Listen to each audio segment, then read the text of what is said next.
C'est depuis le 1er mai 2021 que Initiative Plus OLK a officiellement ouvert ses portes dans la province du Haut-Katanga, après avoir bien entendu mené beaucoup d'actions dans cette partie du pays. Il était temps d'installer une antenne dans la province cuprifère. Près de 4 mois après, nous nous sommes rapprochés de l'équipe provinciale dirigée de main de maître par Mercedes Chimène Zema. Avec elle, on va faire un état des lieux. Bienvenue, madame, messieurs, à votre émission Femmes qui est spécialement tournée dans la province du Haut-Katanga. Nous sommes dans le bâtiment Hypnose.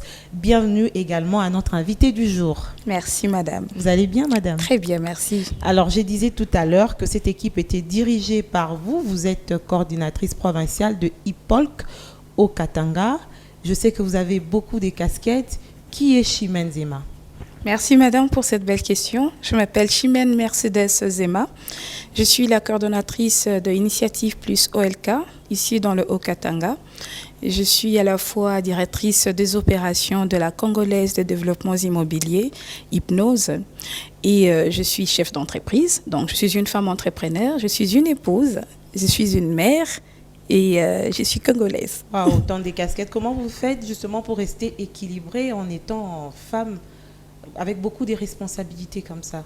Je dois avouer que ce n'est pas facile, hein. C'est juste une question d'organisation et de donner plus du tonus ou bien plus d'importance à l'essentiel. Et c'est comme ça qu'on fait. On va parler d'une de vos casquettes en tant que directrice des opérations du bâtiment Hypnose. Ce bâtiment, ce grand bâtiment qui s'impose dans la ville de Lubumbashi, on peut le dire ainsi, dans le centre-ville. Qu'est-ce qu'il nous propose en fait? Le bâtiment Hypnose a un total de 22 000 mètres carrés. C'est un bâtiment qui est érigé dans la ville de Lubumbashi, juste en face du cathédrale de Lubumbashi. Nous avons 3 compartiments dans ces bâtiments. Nous avons la partie mall, la partie conférence, ainsi que la tour administrative. Dans la tour administrative, nous offrons 2 bureaux, des espaces administratifs. Nous avons de magasins, de restaurants, ainsi qu'une magnifique salle de sport, un gymnase, une salle de cinéma. Donc, nous avons plusieurs activités. Autant d'activités. Est-ce et que même c'est des accessible appartements à tout le monde? C'est ça la question. Bien évidemment, bien évidemment. Se pose. Est-ce que c'est accessible à tout le monde? Est-ce que les gens qui peuvent, par exemple, vouloir prendre des bureaux ici, peuvent facilement avoir un bureau à un coût abordable? Est-ce que les gens qui peuvent venir pour des activités toulouchois, qui veut venir passer du temps à Hypnose, peut avoir accès avec un coût abordable? Justement, le bâtiment Hypnose est très abordable. Malheureusement, les gens n'ont pas vraiment accès. J'inviterai d'ailleurs tout le monde à venir visiter. Actuellement, nous avons le meilleur prix de la ville. Donc, avec tout ce que nous offrons, le confort et la sécurité, je ne voudrais pas profiter des autres opportunités pour faire la promotion, mais je n'empêche pas de dire oui, évidemment, ce n'est qu'à $25. Ouais. On est là pour parler plus d'Hypolk. D'Hypolk, voilà. 4 mois après l'installation de ce bureau, une installation qui a été faite avec FAST, ça coïncidait bien entendu avec la journée internationale du travail. C'était tout un symbole, toute une communication qui a été faite à l'occasion justement de cette journée. 4 mois après, comment se porte? Quelle est la santé d'Hypolk au Katanga? Wow, Hypolk se porte très bien. Et d'ailleurs, je vais saisir cette opportunité pour d'abord remercier et féliciter notre présidente parce que Hypolk existe depuis 2007. Notre présidente nationale de l'Initiative Plus, oui. Notre distinguée maman Olive, notre maman Waro. Hypolk, je m'excuse, Hypolk existe depuis 2007 et maman Olive a déjà mené beaucoup d'actions ici dans le Haut-Katanga, mais si elle a opté installer officiellement cette antenne, c'est pour lancer des activités et encadrer ces activités-là. Elle a mené des actions sanitaires pour opérer des enfants. Elle a même construit des écoles ici. Donc, je ne veux pas citer tout ce qu'elle a fait dans cette province. Et Hypolk installé le 1er ou à la fin du mois de mai. C'est un début de... Au début du mois de mai. Au début du mois de mai, je m'excuse. C'est une histoire d'amour entre la province du Haut-Katanga et Hypolk. On a commencé nos activités d'abord par le lancement des activités et la présentation du comité que j'ai la grâce de chapeauter. Et après le départ de notre maman, notre présidente Maman Olive, nous n'avons pas croisé les bras parce que la province a plusieurs besoins, mais nous ne pouvons pas non plus prendre tout en charge. On a organisé une formation avec 100 femmes sur l'entrepreneuriat. Et dans ces 100 femmes, il y avait 3 groupes. Il y a 2 femmes qui font l'agriculture, il y a 2 femmes couturières, ainsi que les femmes qui font la restauration. Mais souvent, ces femmes, on n'a pas pris comme ça à l'aveuglette. Hein. Oui, c'est ça aussi que j'allais poser comme question. Le problème qui se pose aussi, c'est dans la sélection. Oui. Sur base de quels critères vous avez pris ces 100 femmes? Parce que la province du Katanga, quand même, a beaucoup de femmes. Elle est grande, oui. Nous avons nos bureaux sur le village Kachamata. Nous avons d'abord reçu des demandes de femmes qui ont sollicité, qui ont demandé si elles pouvaient bénéficier d'une formation dans leurs différents domaines. Alors, il y avait beaucoup de demandes, mais on a reparti ces demandes en 4 catégories ou en 4 axes. Okay. Parce que la province du Haut-Katanga, elle est grande. Nous avons plusieurs territoires et villes. On a d'abord préféré travailler avec les femmes de Kachamata, parce qu'elles n'ont pas participé à notre lancement. Vous voyez, c'est nos plus proches voisines, hein, donc elles devaient quand même bénéficier d'une manière ou d'une autre de nos actions. Évidemment. Donc, celles-là, ce sont des agricultrices. Les femmes de Kachamata, il y a 40 qui ont manifesté le besoin d'obtenir la terre, parce que vous ne pouvez pas faire les champs sans terre. La majorité d'elles louent le terre. Elles louent le carré de terre pour faire leurs champs. Okay. Alors, on avait déjà acheté le terre pour ces femmes-là, mais on s'est dit on ne peut pas remettre ces terres à ces femmes sans pour autant les accompagner et qu'elles sachent comment est-ce qu'elles vont mener leurs activités.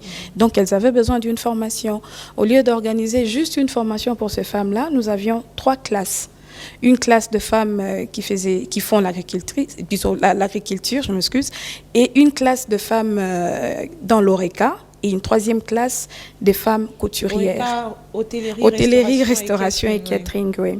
Alors, nous avons retenu une chose qui était magnifique. Ces femmes avaient vraiment un désir fou d'apprendre. Elles étaient enthousiastes. Elles sont âgées de quelle tranche d'âge? Ah, c'était un mélange. Okay. C'était un mélange, on avait un peu de tout. On avait des très jeunes filles, hein, de 18 ans même. J'étais très étonnée de voir que, waouh, il y avait quand même de jeunes filles qui étaient très motivées, intéressées à faire l'agriculture, alors que souvent on pense à faire ses ongles. On s'est dit ça, quand je veux vieillir et je veux m'en occuper, ce n'était pas le cas. Il y avait une classe où il n'y avait que les mamans Maléwa.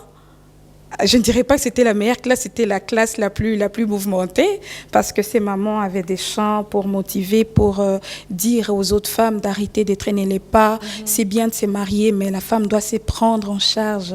C'est bien de demander, parce que souvent nous avons notre maman Waro, notre maman Olive, chaque fois qu'elle passe dans des territoires, dans des villes, c'est tout le monde qui dit « Maman, vous pouvez m'aider ».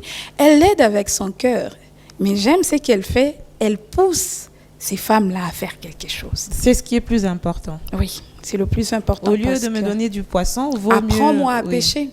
Apprends-moi à pêcher. C'est ce qu'on a fait dans cette formation-là. Le premier jour, je me disais, elles vont venir parce qu'il y a l'engouement. Et le deuxième jour, on pensait qu'on allait avoir moins d'étudiantes, mais ce n'était pas le cas. Le premier jour, on a eu nos 100 étudiantes du début à la fin. Jusqu'au 3e jour, elles étaient toutes là. Elles ont fini leur formation et elles étaient toutes contentes. Elles ont reçu plusieurs modules, je dirais 8 modules, hein, si je ne me trompe pas. Il y avait 2 modules par jour. 2 modules par jour. Donc, les 2 premiers jours, il y avait 4 modules. Et le dernier jour, on a eu 4 modules. Le problème avec ces genres d'initiatives, c'est que le mécanisme d'accompagnement ne suit pas souvent. On forme, on donne des moyens, mais on ne revient pas pour voir ce qui s'est passé après. Est-ce que Initiative Plus OLK a un mécanisme d'accompagnement pour toutes ces femmes qui bénéficient justement des actions que vous posez? Bien évidemment. D'ailleurs, je pense que nous allons vous montrer les images. Les femmes qui font le champ, on est allé au champ, on a même récolté. Avec elles? Oui, avec elles, on a récolté les légumes et c'était magnifique. Elles étaient toutes contentes. Et d'ailleurs, c'est elles ont appelé, elles ont demandé qu'on vienne voir le fruit de leur travail. Parce qu'on n'a pas que donné le champ, on a donné les outils pour qu'elles fassent leur travail et les intrants. Et le résultat était top. On a acheté leurs légumes pour les encourager. Et celles même qui font le maléwa, nous sommes allés dans leur restaurant pour voir si réellement elles ont mis en pratique non seulement ce qu'elles ont apprises pendant cette formation, et si elles font... bon usage de ce qu'elles ont reçu comme don, parce qu'il y a certaines d'elles qui ont reçu de biens comme des congélateurs pour conserver les aliments et les cuisiner dans de bonnes conditions, et des couturières qui ont reçu non seulement de machines à coudre, et aussi des tissus. Et d'ailleurs, pour la rentrée scolaire, la majeure partie des tenues qu'on va offrir, ce sont les couturières qui ont bénéficié. C'est une action à venir. Oui. C'est une action à venir. Vous pensez distribuer des uniformes, quelques kits scolaires aux enfants? Je ne voudrais pas entrer dans le détail pour cette activité. Vous avez peur de quoi? Que la demande déborde au niveau du bureau? Non. Vous n'êtes pas encore prête? Non, le problème, ce n'est pas la peur de la demande. Parce que vous savez, notre Seigneur Jésus-Christ, il a vécu dans cette terre, mais ce n'est pas tout le monde qui était guéri au même moment. C'est le grand problème. Comment vous faites justement pour gérer cette demande? On va se le dire clairement, la population est quand même pauvre. Lorsqu'il y a une initiative qui vient pour aider, tout le monde a tendance à venir vers ces personnes-là. J'imagine que vous êtes quand même débordés. Oui, nous sommes débordés, mais nous donnons plus d'importance aux priorités. Les priorités pour nous, c'est le plus démuni. Un besoin sur $100, un besoin sur 100 000 francs congolais, un besoin sur 50 000 $, c'est pas la même chose. Alors, vous avez des cas de maladie, vous avez des cas, récemment, on a eu à intervenir sur de jeunes filles qui avaient des soucis. La santé, oui, on nous a sommes vu aussi dans que la vous avez santé, payé même des frais d'hospitalisation, d'intervention. Des frais d'intervention, nous avons eu 4 filles qui présentaient de cas de début de cancer de sein. Alors, non seulement on a pris en charge toutes ces filles-là, du début jusqu'à la fin. Heureusement, Dieu soit loué, elles sont toutes en bonne santé. Et il y a une qui continue quand même ce soin parce que son état était quand même plus avancé que les autres. Alors, comment nous faisons pour répondre à toutes ces demandes? Nous avons dans notre bureau notre service d'accueil où on reçoit les demandes. Et puis, on le traite selon les priorités, telles que je disais, et selon nos moyens. Parce que nous ne sommes pas l'État congolais pour pallier à tout le problème. Qui décide? C'est la présidente nationale ou c'est la coordinatrice qui décide? Bon, nous avons, dans nos principes, c'est toujours se référer. Quand nous avons nos demandes, on présente. Nous avons aussi un coordonnateur national, honorable Nasson Koundos Kabouya, qui est à Goma. Nous présentons le besoin et selon la réponse de notre hiérarchie et nous donnons suite au problème. Finalement, vous êtes dans quel secteur? Parfois, on a l'impression que vous touchez à tout, dans tous les domaines. C'est l'impression qu'on a dans la santé, dans l'éducation, dans l'agriculture. Vous êtes dans quoi finalement? Dans tout ce que l'homme touche. La santé, nous avons besoin d'avoir une bonne santé pour travailler. Le travail de la femme, elle doit être protégée. La femme, elle doit aller à l'hôpital pour donner naissance aux enfants, la maternité. Les enfants eux-mêmes, il faut prendre soin d'eux. Pour prendre soin d'un enfant, il faut l'envoyer à l'école. Pour prendre soin d'un enfant, il faut lui donner à manger. Il faut sécuriser là où cet enfant-là habite. Donc nous touchons un peu à ces différents domaines. Même si nous n'avons pas, j'insiste, la capacité de pallier à tous ces problèmes, parce que personne dans ce monde ne peut résoudre tous les problèmes, mais nous apportons notre réconfort à travers je dirais le bon cœur et la bonté de notre Maman Waro, Maman Olive Lembe. Nous essayons de soulager. Vous essayez de soulager avec les moyens que vous avez. Je vais revenir sur les moyens. Parce qu'une structure, une organisation non gouvernementale, une ASBL ne peut pas fonctionner sans moyens. Oui. Comment vous faites? Est-ce que vous avez des partenaires? On ne parle pas de la présidente nationale, parce qu'on sait qu'elle est la première personne qui prend en charge des actions au niveau de l'ASBEL Initiative Plus. Est-ce que vous avez d'autres bienfaiteurs qui passent pour vous venir en aide? Comment ça se passe? Ok, je parlerai plus de mon antenne du Haut-Katanga. Oui. Depuis qu'on a commencé, non, on n'a pas encore de partenaire, mais ils sont le bienvenus, hein, parce que nous ne pouvons pas refuser une bonne main qui veut... Est-ce que vous allez vers eux? Ou vous avez l'impression parfois d'être déjà comblé? Non, nous ne sommes pas comblés. Vous savez, il faut toujours... L'union fait la force. L'union fait la force. Comme je le dis, ça fait à peine 4 mois que nous avons commencé. Je veux plus parler sur mon antenne du Haut-Katanga que, pour ne pas mentir, je ne suis pas allée vers eux. Mais on a envisagé de voir toutes les bonnes personnes qui peuvent nous aider dans nos différentes actions que nous comptons mener d'ici la fin de l'année 2021. On va faire un petit recul, vraiment peut-être un grand recul. Vous avez été choisi par Mama Waro, comme on l'appelle affectueusement, pour pouvoir diriger cette province. C'était sur base de quoi? Je pense qu'il faut poser cette question à la maman. Qu'est-ce qui a fait qu'elle porte le choix sur vous? Il y avait quand même beaucoup de candidates, je suppose. Il y avait beaucoup de femmes qui ont beaucoup de potentialités. Mercedes Chimène, encore jeune. Comment on peut lui faire confiance? Qu'est-ce qui a fait que le choix soit porté sur vous? Je vais dire quelque chose qu'elle m'avait dit. Elle prend tout son temps pour observer les gens qui sont autour d'elle. Elle ne fait rien par hasard. Elle a pris suffisamment le temps de m'observer et d'analyser peut-être et de penser que je pouvais porter ses poids, que je pouvais rendre ce travail ou sa vision palpable. C'est tout ce que je peux dire parce que je ne suis pas la personne la mieux adaptée pour répondre à cette question, pour dire qu'elle m'a choisi pour mes qualités, parce que les qualités, il y a plusieurs personnes qui... Vous faites la modestie? Oui, je Donc pense. voilà.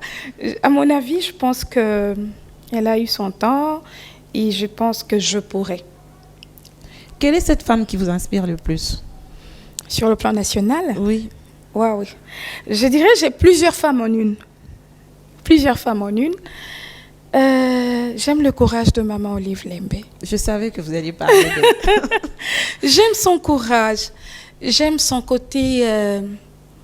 c'est une belle personne. J'aime son... Comment je peux appeler ça? Son courage, son énergie, son dynamisme et son côté d'abnégation, ou bien elle fait des choses sans rien attendre de retour. Et ça, c'est une facette. Une autre facette de femme sur l'entrepreneuriat, je pourrais prendre le cas d'une dame, elle s'appelle Espé Belao. Oui, je connais bien Madame Espé. Oui, Espé Belao, c'est un modèle de femme pour moi. Oui. Elle est forte. C'est un homme. C'est un homme. Très entreprenante aussi. Très entreprenante. Elle est dans tout le front. Okay. Elle n'abandonne pas. Cette émission, elle est dédiée aux femmes. Et j'aimerais quand même vous poser quelques questions en rapport avec les femmes de manière générale, pas avec beaucoup des détails. C'est votre lecture sur l'entrepreneuriat des femmes aujourd'hui en RDC. Est-ce que ça bouge? Est-ce que ça évolue? Est-ce qu'on a l'impression que les femmes ont compris qu'elles ont un rôle à jouer dans ce pays par rapport à l'économie, par exemple, par rapport à l'éducation, par rapport à la santé? Est-ce que les femmes sont de plus en plus éveillées par rapport au rôle qu'elles doivent jouer? Bien sûr, ça bouge. Je dois être sincère, ça bouge. Parce que il y a une chose qu'on doit quand même se le dire, hein. La femme congolaise, surtout, a toujours été entreprenante. Ce n'est pas quelque chose qui commence aujourd'hui. Ça date de très longtemps, mais les femmes ont ajouté quelque chose de plus qu'on n'avait pas. C'est l'instruction et la formalisation de tout ce que nous faisons. Beaucoup de femmes, jusque-là, ne se rendent pas compte qu'elles sont importantes et quels sont les piliers de cette nation. Si je peux même parler sur le plan national de l'économie, c'est la femme congolaise qui est l'actrice principale. Oui, mais de manière informelle, il faudrait qu'on change les choses. Les statistiques démontrent que les femmes sont très entreprenantes, mais elles sont plus dans l'informel que dans le formel. Ce qui fait que les femmes soient dans l'informel que dans le formel, c'est la peur. La femme congolaise a peur d'aller vers les institutions de l'État. Elles pensent que si je veux formaliser mon entreprise ou bien mon affaire, je veux payer beaucoup d'argent. Alors qu'elles oublient ou bien c'est qu'elles ne savent pas, peut-être c'est de l'ignorance. J'ai tenu quand même à ajouter, il y a une casquette que j'avais oubliée dans ma présentation. Je suis une formatrice certifiée du programme Access, un programme qui est chapeauté par la Fédération des entreprises congolaises. Et j'ai eu la grâce d'être formée moi-même par des grandes formatrices et je suis une formatrice aussi. Le but de ces programmes-là, c'est de faire intégrer les femmes africaines au commerce extérieur. Alors, pour intégrer cette grande chaîne globale de valeur, il faut être dans le formel. Parce que si vous n'êtes pas identifiable, on ne peut pas vous intégrer dans un système. Quelles que soient les potentialités que vous avez, bien sûr, que vous produisez. Bien sûr, parce que du plus petit au plus grand, on a besoin de tout le monde. Dans la mer, vous avez le fretin, vous avez le baleine. Ce n'est pas parce que vous êtes fretin que vous n'êtes pas un poisson. Consommables. Voilà, nous sommes toutes importants, mais je pense que le plus grand travail qu'il faudrait faire, c'est de mobiliser, c'est de sensibiliser ces femmes-là qui traînent un peu, qui pensent que oui, si je formalise mon entreprise, on va me ruiner, je veux payer beaucoup de frais, mais plutôt promouvoir le bon côté des choses. Si vous formalisez vos entreprises ou bien vos activités, ça dépend. Il ne faut pas seulement être grand pour formaliser. Il y a des patentes, il y a des patentes. Mais c'est aussi l'image que l'État congolais nous a donnée. On a l'impression qu'il y a une barrière entre l'État et ces femmes entrepreneurs. L'État parfois ne vient pas aussi vers eux. Et comme vous avez dit, elles se font une image que c'est pour aller là-bas, il faut être grand. Mais il y a un travail à faire de deux côtés. Ça, justement, vous le reconnaissez Oui, je le reconnais, parce qu'on a eu à participer à plusieurs séances de travail avec le responsable des guichets uniques ici chez nous au Katanga, qui avait même fait un travail de titan. Ils ont commencé à mobiliser, à sensibiliser, parce que le coût, ce n'est même pas très cher. En fait, ce n'est même pas cher. C'est juste un problème d'information. Oui, tout à fait. Le problème de la femme congolaise, elle n'a pas l'accès à l'information. Alors, quand vous n'avez pas accès à l'information, vous n'avez pas de formation. Pourtant, aujourd'hui, de plus en plus, on a accès au téléphone. Qu'est-ce qu'on fait avec nos téléphones? On est sur quoi? Voilà, le flux, ou bien sur quel site ou quelles sont les informations qui vous intéressent. Souvent, nous sommes dans le paraître et dans le divertissement. C'est pas mauvais, mais il y a un temps pour tout. Le plus important, c'est pas de se divertir, mais c'est de s'former. On peut même s'former en ligne. On peut acquérir beaucoup de capacités en allant sur les réseaux. Donc, vous croyez en l'apport de la femme dans ce pays? Bien sûr. Jusqu'où? Une femme présidente? Mais bien sûr. Très prochainement même, je pense. Très prochainement, je pense. Il y a des profils? Ben oui, évidemment. Alors que certaines qui, quand elles prennent par exemple des postes de responsabilité politique, nous déçoivent déjà. Est-ce que ça ne discrédite pas un peu l'image de la femme? Bon, moi, je ne voudrais pas qu'on puisse plus pencher sur les côtés négatifs. Quand une femme commet une erreur, elle est doublement critiquée par rapport à l'homme. C'est normal que nous soyons doublement critiqués parce que la femme porte la vie. Une maman est censée éduquer. Une maman est censée donner le meilleur d'elle-même. Alors, aujourd'hui, qu'est-ce qui se passe? D'abord, combien de femmes ont accès à l'éducation? Tout commence par là. Déjà, le stéréotype s'est créé dans nos familles. Vous avez 2 garçons et une fille, et vous allez voir qu'on préfère envoyer ces garçons au déprimant de la fille. On dit même, tu as déjà ton baccalauréat, tu peux t'en contenter parce que tu seras épousée. Et tout commence de là. Même quand nous allons dans des institutions étatiques, qu'est-ce qui se passe? On donne des fonctions, de titres aux femmes. Je dirais, vous pouvez être ministre de genre et famille et affaires sociales et tout. Il faut d'abord croire. Nous sommes de partenaires avec nos frères, nos maris, nos collaborateurs. Nous ne sommes pas en compétition. Non, moi je suis plus sur la complémentarité. Tout à fait. Qui est sur... je ne suis pas féministe. Je ne suis pas féministe. Ça se sent. Oui. Je pense que nous devons nous faire confiance. La complémentarité et la compétence aussi. Et la compétence aussi, ce qui compte, c'est ça. Mais moi, je ne jugerai pas les femmes qui se conduisent mal ou bien qui font mal les choses dans des fonctions. Mais il faut se poser des questions. Est-ce qu'elles ont les opportunités et les chances de bien faire les choses? Ah, vous défendez la femme dans ce Oui, sens? bien sûr. Est-ce qu'elles Vous ont, elles pensez sont que dans des conditions... les hommes continuent à mettre des bâtons dans les Si. roues, même quand les Mais femmes si. ont accès à Mais des si. Mais il faut se battre, Mercedes. On se Chimène. bat, mais le combat doit être équitable. Le combat doit être équitable. Ok. Vous ne pouvez pas me prendre à poids 45, vous me mettez dans un ring avec un compétiteur à poids 90. Mais l'homme sera toujours poids 90 dans la mesure où c'est l'homme qui a commencé à diriger avant, qui a commencé à gagner un peu plus de pouvoir, qui a commencé à avoir un peu plus d'argent que vous. Non, je ne suis pas d'accord avec vous parce que vous pouvez commencer la compétition, vous pouvez gagner quelques secondes, mais si j'ai redouble d'efforts, je peux vous inverser. Le problème aujourd'hui, moi, je pourrais plutôt marteler sur l'éducation de la femme et la prise de conscience, ainsi que l'assurance que la femme doit avoir en elle. Ça fait partie d'ailleurs des champs d'action dans lesquels Initiative Plus œuvre le plus. Exactement, parce que tout commence par l'autonomie financière. Quand une femme est capable de se prendre en charge, elle est aussi capable de prendre des bonnes décisions pour sa propre vie.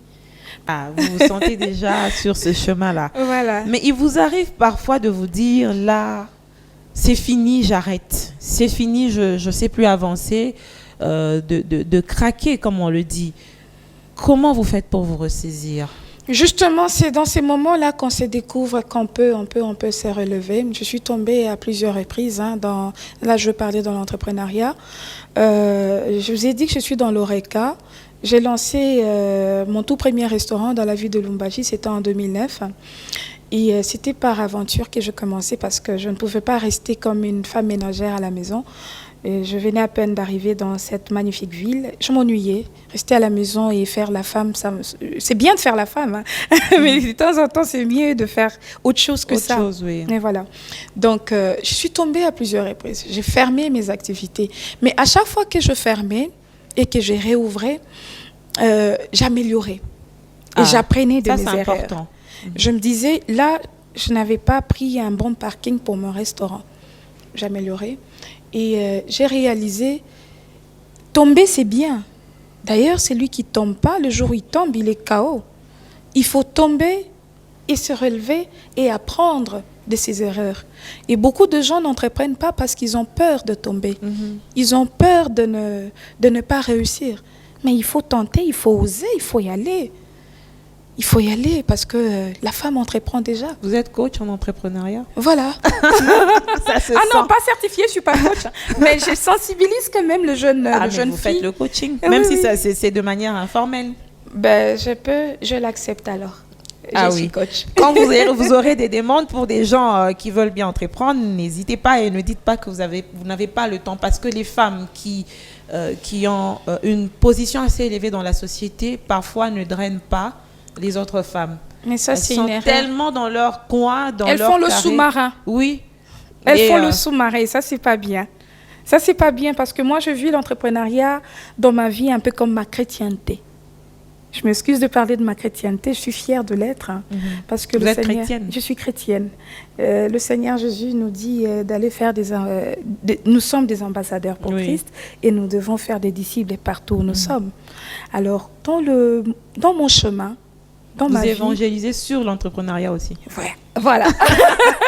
J'ai compris. Oui. Là, j'ai compris. On va finir l'émission, mais on va finir par Ipolk Okatanga. Quelles sont les perspectives? Quelles sont les ambitions dans les jours à venir? Que peut-on attendre d'Ipolk Okatanga par rapport aux besoins de la population? C'est vrai que vous n'êtes pas l'État congolais pour répondre à tous les besoins, mais vous avez quand même un plan d'action étendu sur toute l'année. Oui, notre plan d'action pour le Okatanga, comme je l'ai dit au début, dans une association sans but lucratif, c'est d'apporter de l'aide d'abord. Nous ne pouvons pas prévoir qu'est-ce que nous aurons comme problème demain. Nous étions il y a quelques mois à Goma pour apporter de l'aide aux sinistrés. Oui, vous aviez participé. Oui, j'ai participé à cette opération-là. C'était quelque chose de grandiose, de voir l'image ou le reflet de joie, de bonheur, de reconnaissance dans le visage de tous ces compatriotes. C'était émouvant. Je vous dirais... Et ça, ce n'était pas prévu dans le calendrier d'Ipolk de manière générale. Non, ce sont des choses qu'on ne prévoit pas. Catastrophe naturelle. Ce sont des choses qu'on ne prévoit pas. On peut prévoir la rentrée scolaire. On peut prévoir d'apporter assistance à une personne qui a besoin de renforcement de capacité dans l'entrepreneuriat ou bien sur le plan intellectuel, parce que nous accompagnons aussi des étudiants. On a pris 100 étudiants en charge pour cette année académique. 100 étudiants? Oui. Et c'est une partie qui viendra. Je pense que vous viendrez couvrir cet événement-là. Merci pour l'invitation déjà. Donc voilà, donc ce sont des choses qu'on ne prévoit pas. Bien sûr, nous avons un planning bien déterminé sur le plan scolaire, sur le plan santé et tout, mais les gros des gros, on ne prévoit pas. Ce sont des choses qui viennent et puis on apporte notre soutien. Dans la mesure du possible. Ça, il faudrait aussi le souligner parce que parfois les gens pensent que quand vous donnez... C'est d'ailleurs notre plus gros souci maintenant. Oui. Nous avons des demandes, des fois ça nous fait rire. Hein? Vous avez une personne qui vous écrit, il dit j'ai besoin de $50,000. Pour construire ma maison. Pour construire une usine. C'est bien. C'est des ambitions, mais à ces genres de personnes, on n'abandonne pas. Bien sûr qu'on ne peut pas apporter autant d'argent parce que le $50,000, ça peut aider plusieurs familles. À ces genres de demandes, on peut apporter le savoir. On peut accompagner pour une formation, pour vérifier vraiment est-ce que vous avez besoin de ces $50,000. Et puis il y a des structures qui donnent des subventions. Si vous avez des relations, vous pouvez orienter la personne. Indiquer ou orienter justement, tel que vous venez de le dire, les demandeurs ou bien nos sympathisants vers ces institutions-là. Est-ce que Chimène Mercedes a des ambitions politiques? Je ne le dirai pas. Pourquoi pas? Je ne le dirai pas à l'instant, on va voir l'avenir. Hein. Ah bon? On va voir ce que l'avenir va nous offrir. Parce qu'on a vu des gens qui se sont lancés dans des actions caritatives et puis après c'est juste une voie qui mène vers la députation, vers la politique. Il n'y a que jusqu'ici la Mama Waro qui depuis a commencé est restée intacte dans son apostolat. Voilà. En tout cas, ça c'est quelque chose qu'il fallait très bien souligner parce qu'il y a beaucoup de gens qui lui prêtent des intentions. Notre Mama Waro, Marie-Olive Lembe, fait des actions avec son cœur et c'est pas aujourd'hui qu'elle le fait. Depuis son enfance, bien sûr. Elle faisait ça depuis qu'elle était toute jeune, depuis son enfance. Elle était épouse du président de la République, notre sénateur à vie, Excellence Joseph Kabila Kabange. Elle le faisait. Elle n'était pas obligée de le faire, ni même aujourd'hui, elle n'est pas obligée de le faire parce que... Même après, elle continue à le faire. Oui, elle continue de le faire, elle le fait avec son cœur, sans rien attendre de retour. Pour ma part, si je peux faire la politique, ce n'est pas exclu. Je suis une citoyenne congolaise, pourquoi pas. Si je peux apporter un plus pour mes compatriotes, je le ferai. Mais dès que j'aurai l'appel. L'avenir nous en dira plus. L'avenir nous en dira plus. Ouais. J'espère que ça serait peut-être votre mot pour conclure cette émission. Oui, je dirais que c'était une belle émission. Moi aussi, j'ai beaucoup apprécié. Ça me permet de vous découvrir davantage. Oui. Je dois avouer que j'ai peur de caméra. Mais aujourd'hui, j'ai vaincu cette peur. J'espère. Ça s'est bien passé. Madame, messieurs, c'était la fin de votre émission Femmes qui a reçu pour vous aujourd'hui Mercedes Chimenzema. Vous l'avez bien sûr entendu sur toutes ses facettes. Elle est femme entrepreneur, elle est dans les actions caritatives, bien sûr sous la houlette de la présidente nationale de l'ASBL Initiative Plus, Madame Olive Lembe Kabila. Elle est également dans plusieurs autres actions. Mais aujourd'hui, c'était une occasion pour nous de faire parler son cœur aussi, de la découvrir, de découvrir ce qu'elle pense aussi des femmes surtout. Et aussi, pourquoi pas, d'encourager les femmes à entreprendre et à quitter de l'informel vers le formel. C'est très important.